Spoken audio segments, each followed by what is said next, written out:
আসসালামু আলাইকুম এভরিওয়ান। বাবার মৃত্যু গল্পের পঞ্চম পার্ট। তো চলো বেশি কথা না বলে গল্প শুরু করা যাক। নিচে নামতে প্রমা এসে বলল মেঘা নাকি আমার সাথে দেখা করার জন্য রাজি হয়েছে। প্রমার থেকে মেঘার ফোন নাম্বার নিলাম। এখন অবশ্য নিজের ভেতরে কেমন কেমন অনুভূতি হচ্ছে। এই অনুভূতির কথা শুধু ছেলেরা বলতে পারবে। আমার অবশ্য এমন অনুভূতি প্রকাশের সুযোগ হয়েছিল। যাই হোক, সেটা অন্যদিন সবার সাথে শেয়ার করব। এখন গল্পে যাওয়া যাক। প্রেমে পড়লে পৃথিবীর সব মানুষের মাঝে কিছু পরিবর্তন আসে। আমার মাঝেও কিছু অদ্ভুত পরিবর্তন লক্ষ্য করলাম। তবে কি আমিও সেই শ্যামবর্ণ বহুরূপী মায়াবিনীর মায়াজালে ফেসে গেলাম? মুহূর্তেই মনে হতাশার সৃষ্টি হলো। প্রমা বলেছিল মেঘার বিয়ে ঠিক হয়ে আছে। কি অদ্ভুত, আমি সেটা জেনেও মেঘার প্রতি মায়ের অনুভূতি সৃষ্টি করছি। আর আমি একদিক দিয়ে একতরফা ভাবছি কেন? মেঘাও যে আমাকে নিয়ে ভাবে। মেঘার মনেও তো আমার প্রতি অনুভূতি সৃষ্টি হওয়া চাই। কত বোকা হচ্ছি দিনের দিন। মেঘার ফোন নাম্বারটার দিকে অনেকক্ষণ ধরে তাকিয়ে আছি। ফোন দিতে সাহস পাচ্ছি না। কি না কি ভাবে, তাই এসএমএস দিলাম। হাই লিখে বসে আছি অনেকক্ষণ যাবত, কোনো রিপ্লাই নেই। গালিবার মুটকো রেডি হচ্ছে। আমি সোফায় বসে মেসেজের রিপ্লাইয়ের অপেক্ষা করছি। একটা সময় মনে হলো রিপ্লাই বুঝি আর পাবো না, তবুও আশা ছাড়িনি। হঠাৎ নোটিফিকেশন বেজে উঠলো। মেঘা রিপ্লাই দিয়েছে। কে আপনি? রিপ্লাই দিলাম পাওনাদার। মেঘা বলল, ওহ আপনি সেই কিপটে লোকটা। আমি বললাম নিজের টাকা চাচ্ছি, এখানে কিপটেমির কি দেখলেন? মেঘা বলল, বারে 500 টাকারই না একটা মামলা, এর জন্য আপনার ঘুম আসছে না? আমি বললাম 500 টাকা নয়, 5000 হয়েছে এখন। মেঘা বলল, কি? আমি বললাম আপনি যেখানেই থাকুন না কেন অতি তাড়াতাড়ি আমার টাকা নিয়ে আমার সামনে হাজির হওয়ার জন্য বিশেষভাবে অনুরোধ জানানো যাচ্ছে। মেঘা বলল, বুঝেছি, টাকার জন্য আপনার খাওয়া দাওয়া বন্ধ হয়ে আছে। কোথায় দেখা করবেন? আমি বললাম আপনি বলেন কোথায় আসতে হবে। মেঘা একটা ঠিকানা দিল। আমি বললাম কখন আসবো? মেঘা বলল আধা ঘন্টার ভিতরে। আমি বললাম ওকে। মনে মনে লাড্ডু ফুটছে, মেয়েটাকে আবার দেখতে পাবো। হোক না সে পরের। প্রিয় মানুষকে দেখার মাঝেই অধিক আনন্দ। গালিব ড্রাইভ করছে, আমি তার পাশে, আর মুটকো পেছনে। ইচ্ছে করছে স্টিয়ারিংটা খুলে মাথায় বাড়ি দেই। এমনভাবে অভিনয় করছে আমার কাছে এখন আমাকেই সন্দেহ লাগছে। আমি মেঘ না সে মেঘ। এখন উলটপালট কিছু জিজ্ঞেস করাও যাবে না, তাহলে মারজানা বেগম আমার অবস্থা বেহাল করে ছাড়বে। গালিবকে মেঘার দেওয়া ঠিকানা দেখালাম। আমি বললাম এই ঠিকানায় ইমার্জেন্সি ভাবে নিয়ে চল। গালিব বলল, কেন? আমি বললাম একজন আসছে দেখা করবে। পেছন থেকে মুটকো বলল, ব্রো ডেটে যাবে গার্লফ্রেন্ডের সাথে? আমি বললাম মুটকো বলল, ওকে নো প্রবলেম, আমরাও আছি তোমার সাথে। মুটকোকে কিছু বলার মতো ইচ্ছে এখন নেই। অযথা মুড নষ্ট করতে চাই না। মুটকোর কথার রিপ্লাই না দিয়ে তাকে থামানো গেলেও গালিবকে কে থামাবে? বেস্ট ফ্রেন্ড থাকলে যা হয় আর কি। কি সব উদ্ভট কথা বলছে, একদম হানিমুন পর্যন্ত চলে গেছে সে। নদীর পাড়ে বেশ মনমুগ্ধকর একটা পরিবেশ। এদিক দিয়ে বয়ে গেছে নদীর ছোট্ট একটি শাখা। এপার ওপার পারাপারের জন্য রয়েছে অসংখ্য নৌকা। বিকেলবেলা আসতে পারলে বেশ ভালো হতো। সময় অতিক্রম করে আধা ঘন্টা অতিবাহিত হতে লাগলো, কিন্তু কারো আসার নাম নিশানা নেই। গালিব তো কখন থেকে বলতে শুরু করেছে আজকে আর আসবে না, কিন্তু মোটু কিছু বলেনি। সময় আস্তে আস্তে অতিবাহিত হতে লাগলো। অনেকগুলো মেসেজ দিলাম, কোনো রিপ্লাই নেই। এখান থেকে নাকি বেশি দূর নয় পাত্রের বাড়ি, তাই গালিব আর মুটকুকে পাঠিয়ে দিলাম। আমি গালিবের সাথে আবার বিকেলে এসে দেখে যাব বরকে। কি ভেবে যেন 2 ঘন্টা বসেছিলাম জানি না, কিন্তু মেঘার না আসার কারণটা বুঝতে পারছি না। ফোন দিলে আবার কে না কে ধরে বসে সেটা ভেবে আর ফোনও দিলাম না। মেঘার প্রতি ভ্রান্ত ধারণা সৃষ্টি হওয়ার আগেই উঠে দাঁড়ালাম। কেননা প্রিয় মানুষের প্রতি কখনো ভ্রান্ত ধারণা তৈরি করতে নেই। যত সম্ভব তার ভুল ত্রুটি কোনো কারণ ভেবে সেটা ভুলে যাওয়া ভালো। হয়তো মেঘা কোনো কাজে আটকে গেছে, এই জন্যই আসতে পারেনি। তবে প্রশ্ন একটা মনের কোণে রয়েই যায়। অন্তত মেসেজ দিয়ে বলতে পারতো ব্যস্ত আছি। গালিবকে ফোন দিলাম আমাকে এসে নিয়ে যাওয়ার জন্য। হ্যালো বন্ধুরা, আপনি কি বোর হচ্ছেন, কিছু মজা করতে চান? তাহলে আজ আমি 1xBet নামের একটি অ্যাপ সম্পর্কে কথা বলতে চাই, যেটি সবচেয়ে বিশ্বস্ত বুকমেকার। এখানে মজা করার পাশাপাশি রয়েছে পুরস্কার জেতার সম্ভাবনা। এখানে সমস্ত লাইভ ম্যাচের ফলাফল এবং ম্যাচটি লাইভ দেখতে পারবেন। আপনি স্কোরের ভবিষ্যৎবাণী করে বাজি ধরতে পারেন, যেমন কোন দল জিতবে, কত রান করবে ইত্যাদি। এবং BMW গাড়ি, আইফোন, ল্যাপটপ আরো অনেক কিছু পুরস্কার জেতার সুযোগ রয়েছে। আর হ্যাঁ, বিখ্যাত PSG ও সিরিয়া এখানের স্পন্সর, তাই অবিশ্বাসের কোনো কথাই আসে না। এখানে ক্রাশ ও নতুন চিকেন রোড গেম সহ আরো বিভিন্ন ধরনের গেম রয়েছে, যেগুলো খেলে রয়েছে সহজেই টাকা জেতার সম্ভাবনা। আর রেজিস্ট্রেশন করার সময় আমার প্রচার কোড অনফায়ার ব্যবহার করে প্রথমবার জমাতে পান 12,000 টাকা পর্যন্ত ও ফ্রি স্পিন। আপনি সহজেই পেটিএম, ব্যাংক, বিকাশ, নগদ, রকেট এবং অন্যান্য সহজ পদ্ধতির মাধ্যমে আপনার জেতা টাকা তুলতে পারবেন। তাহলে আর দেরি কিসের? পিন কমেন্টের লিঙ্ক থেকে অথবা গুগলে 1xBet সার্চ করে আমার দেওয়া প্রোমো কোড অনফায়ার ব্যবহার করে রেজিস্ট্রেশন করুন এবং বোনাস পান। তরির হবুবর দেখে মাথা গরম হয়ে গেল। এটা ছেলেপক্ষের বাড়ি দেখে কোনো রকম দাঁতে দাঁত চেপে রাগ কন্ট্রোল করার চেষ্টা করছি। রাগে শরীর কাঁপছে। গালিব চুপ হয়ে আছে। ছেলেটা হলো অটিস্টিক, মানে তার এখনো মানসিক বিকাশ হয়নি, ছোট বাচ্চাদের মতো আচরণ করে। বুঝেছি, ছেলের বাবার টাকা পয়সা দেখে মার্জানা বেগম বিয়েটা ঠিক করেছে। এমনিতেই তোরই বাক প্রতিবন্ধী, আবার একটা মানসিক রোগীর সাথে বিয়ে হচ্ছে। এই সংসার তো 1 মিনিটেও সুখী হবে না। আমি আর গালিব হতাশ হলেও মোটকুর সে দিব্যি বলে যাচ্ছে, গালিব পাত্র কিন্তু ফার্স্ট ক্লাস, আমার হেভি ভালো লেগেছে। ইচ্ছে করছিল ওর মুখ বরাবর শরবতের গ্লাসটা ছুঁড়ে মারি। গালিব বুঝতে পারে আমার অবস্থা। গালিব ততক্ষণে আমার হাতটা ধরে ফেলে। শালা মোটা, চোখে দেখে না এটা নাকি ফার্স্ট ক্লাস পাত্র? রাখ, আগে বিয়েটা ভাঙ্গি। তোর মুখোশ যদি আমি প্লাস দিয়ে টেনে টেনে না খুলছি তাহলে আমি আসাদুজ্জামানের ছেলে না। পকেটে মোবাইল বেজে উঠলো। রাগটা সংযত করে মোবাইলটা পকেট থেকে বের করলাম। দেখলাম মেঘার নাম্বার থেকে ফোন এসেছে। সাথে সাথে সুইচ অফ করে দিলাম। এই মেঘ এত ভেসে আসেনি যে একটা মেয়ে তাকে আঙ্গুলের ইশারায় নাচাবে আর সে নাচবে। এমনি মন মেজাজ ভালো না। ভর দুপুর বেলা শুয়ে আছি গালিবের রুমে। তরির চিন্তায় মাথা নষ্ট হবার জোগাড়। কিভাবে বিয়েটা আটকানো যায় সেটাই ভাবছি। এখন সব প্ল্যান বাদ দিয়ে হলেও তরির বিয়েটা আটকানোর চিন্তা করতে হবে। তরির প্রতি এমন ভিন্ন আচরণের জন্য বাড়ির প্রতিটা সদস্যকে কঠিন জবাব দিতে হবে। চিন্তা করতে করতে এক সময় চোখ দুটি লেগে আসলো। হারিয়ে গেলাম গভীর ঘুমে। শ্রাবণের মেঘাচ্ছন্ন বিকেল। মেঘা ছাদে বসে বৃষ্টির অপেক্ষা করছে। আমি গেটের দরজার পাশে দেয়ালটায় হেলান দিয়ে ওর রূপের মাধুর্যে হারিয়ে যাচ্ছি। হঠাৎ শুরু হলো মুষলধারে বৃষ্টি। মেঘার মুখে অট্টহাসি। চোখ বুজে দুহাত প্রসারিত করে বৃষ্টির পানির স্পর্শ অনুভব করছে। ওর লম্বা চুলগুলো ভিজে একদম একাকার। নিজেকে ধরে রাখতে পারিনি। হাঁটি হাঁটি পা পা করে গিয়ে মেঘাকে পিছন থেকে জড়িয়ে ধরলাম। আমার স্পর্শ পেয়ে মেঘা আমাকে ছাড়িয়ে লজ্জায় দৌড় দিল। বাড়ির ছাদ ছিল পুরনো, দেয়াল ছিল ভাঙা। এক পাশের অংশ বিলীন হয়েছে বহু আগে। মেঘা নিজেকে সামলাতে পারেনি। শ্যাওলাতে পিচ্ছিল খেয়ে একদম ছাদ থেকে পড়ে গেল। আমি মেঘা বলে চিৎকার মেরে লাফ দিয়ে ঘুম থেকে উঠলাম। পুরো শরীর এখনো কাঁপছে। মনে হচ্ছে এটা বুঝি বাস্তবে এখনই ঘটলো আমার সাথে। আশেপাশে তাকিয়ে দেখি কেউ নেই। যাক, কেউ তাহলে টের পায়নি। কিন্তু স্বপ্নের ব্যাখ্যাটা বুঝতে পারছি না। মেঘার সাথে তো তেমন কিছু হয়নি আমার। তাহলে এমন স্বপ্ন কেন দেখলাম? অবশ্য বিজ্ঞান বলে এগুলো সব মস্তিষ্কের কাজ। তবে এই স্বপ্নটা মস্তিষ্কের কাজ ভাবাটা আমার হবে সব থেকে বড় বোকামি। নিশ্চয়ই এর দ্বারা আমাকে কোনো ইঙ্গিত প্রদান করা হয়েছে। এর উত্তর শুধু আনাস দিতে পারবে। ফ্রেশ হয়ে এসে আনাসকে ফোন দিলাম, কিন্তু ফোন উঠাচ্ছে না। ঘড়ির দিকে তাকিয়ে দেখি আসরের নামাজের সময় হয়ে গেছে। নিশ্চয়ই আনাস মসজিদে আছে। পরে দেখি ট্রাই করে। রুম থেকে বের হয়ে বাইরে চলে আসলাম। স্বপ্নটা দেখার পর থেকে নিজের মনের মাঝে কেমন অস্থিরতা কাজ করছে। হঠাৎ মোবাইলের নেটওয়ার্ক ডিস্টার্ব দেওয়া শুরু করলো। 3G নেট সঠিকভাবে পাচ্ছে না। এদিকে আনাসের থেকে স্বপ্নটার ব্যাখ্যা জানার জন্য মনটা কেমন ব্যাকুল হয়ে আছে। মোবাইলের নেটওয়ার্ক খুঁজতে খুঁজতে এসে পড়লাম বাড়ির দক্ষিণ দিকের দেয়ালে। অনেক সুন্দর সুন্দর বৃক্ষরোপণ করা। গাছগুলোর দূরত্ব বেশি না হওয়ায় জায়গাটা একটু ঝোপঝাড়ের মতো লাগছে। একটু দূরে দেখলাম মার্জানা বেগম ফোনে কার সাথে যেন কথা বলছে। কথাগুলো শোনা আমার জরুরি। প্রতিটা জিনিস আমাকে খুঁটিয়ে দেখতে হবে। হাল ছাড়লে চলবে না। জবা ফুল গাছটার আড়ালে যাওয়া যাক। অনেকটা জায়গায় আচ্ছন্ন, সাইজে বেশ বড়। গুটি গুটি পায়ে এগিয়ে গেলাম ঝোপের আড়ালে। শুধুমাত্র এইটুকু কথা শুনলাম, আমার ছেলেকে পেয়েছি, এটাই আমার কাছে যথেষ্ট। সে যা বলবে তাই হবে। নেক্সট টাইম আর এই বিষয় নিয়ে কোনো প্রকার কন্ট্যাক্ট করবেন না আমার সাথে। মার্জানা বেগম চলে গেল। আমি ঝোপ থেকে বের হয়ে আসলাম। এখানেও রহস্য। কি হতে পারে বিষয়টা বোঝার চেষ্টা করছি।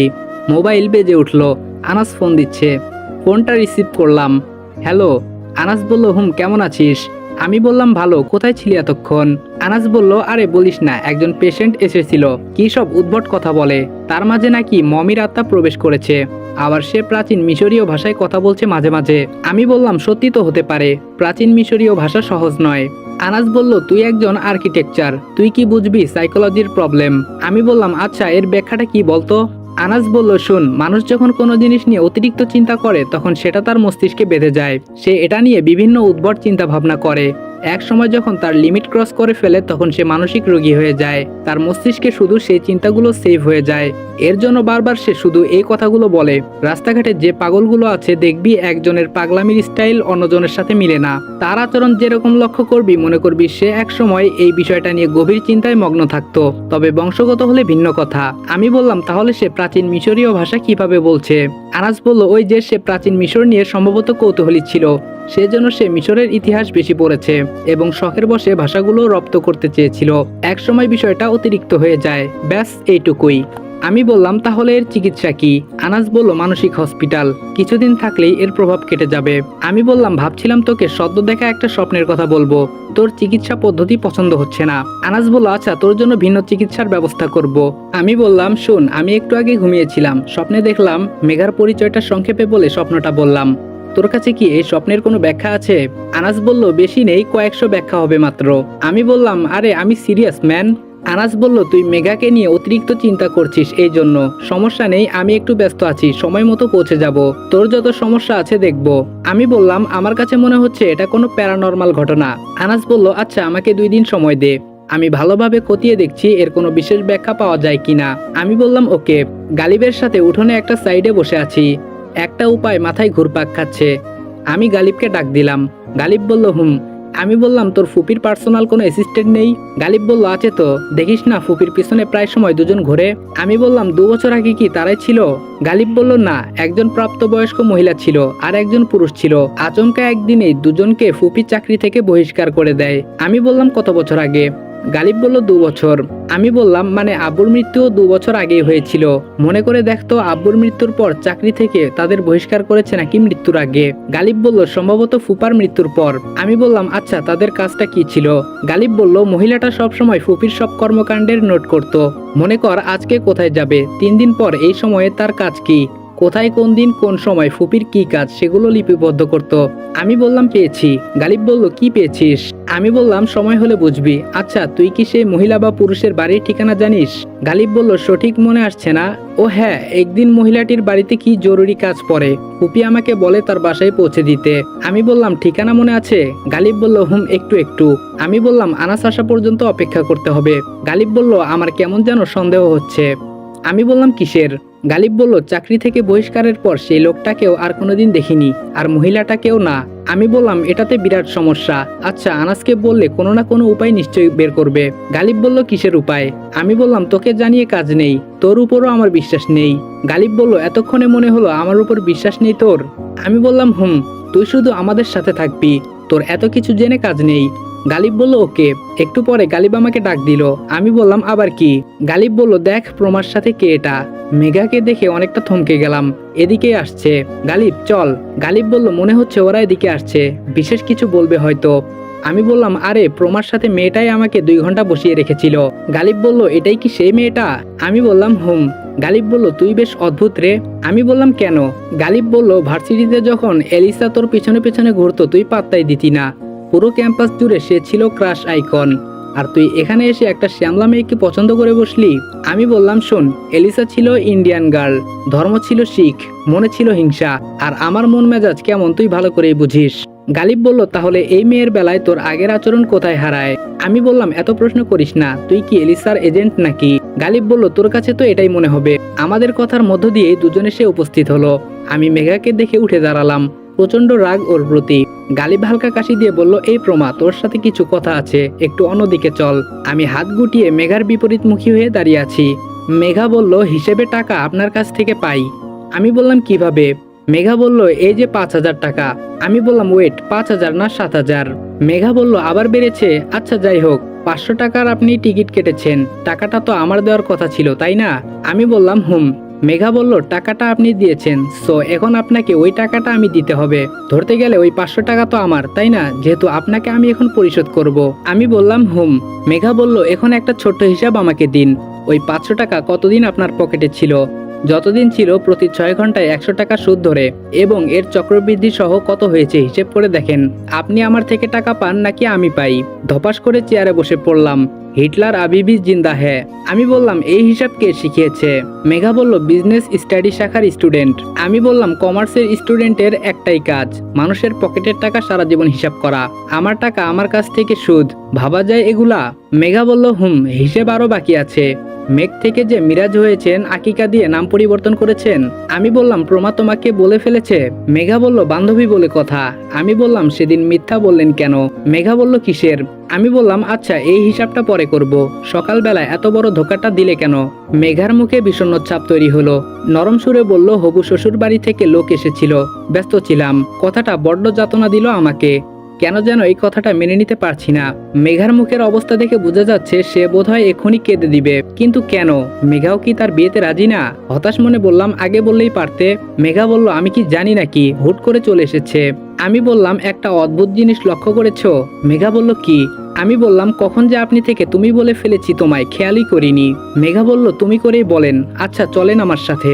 আমি বললাম, কোথায়? মেঘা বলল, যেদিকে দু চোখ যায়। আমি বললাম, মানে? মেঘা বলল, জাস্ট ফান।